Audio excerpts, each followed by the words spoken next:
আমি আসলে শ্যামল মওলার একটা দৃশ্যে আমি ভীষণ ইমোশনাল হয়ে গেছি। আমি যখন এটা স্ক্রিপ্ট রিডিং হচ্ছিল এই দৃশ্যটা তখনও আমি কান্না করেছিলাম, বাট স্ক্রিনে শ্যামল আসলে এত দুর্দান্তভাবে সিকোয়েন্সটা করেছে।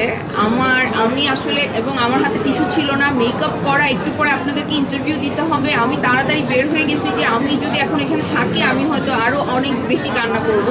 আমি বের হয়ে যে টিস্যু কালেক্ট করতে যাচ্ছিলাম, কিন্তু অসাধারণ। মানে আমি যখন স্ক্রিপ্ট রিডিং হয়েছে, যেই জায়গায় আমি হেসেছি অডিয়েন্স সেখানে হাসছিল, যেই জায়গায় আমার চোখ ভিজে গেছে সেই জায়গায় আমি দেখতে পাচ্ছিলাম আশেপাশে সবাই চোখ মুছছে, কারো ভারী নিঃশ্বাস। তো আমার তো ভীষণ ভালো লেগেছে, এবং আমার যেই জায়গায় হাততালি দিতে ইচ্ছা হয়েছে সেই জায়গায় অডিয়েন্সও হাততালি দিচ্ছিল।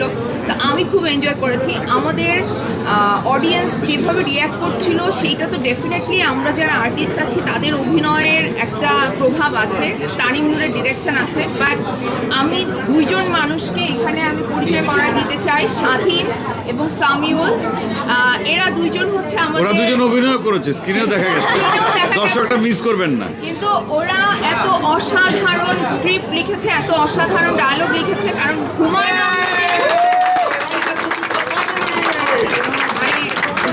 আহমেদের গল্পকে কোনো কিছু থেকে, মানে হুমায়ুন আহমেদের গল্পের সাথে কোনো কিছু অ্যাড করার সাহস ওরা করেছে, এবং সেইটা করে তারা আসলে সেইটাকে এনহ্যান্সই করেছে।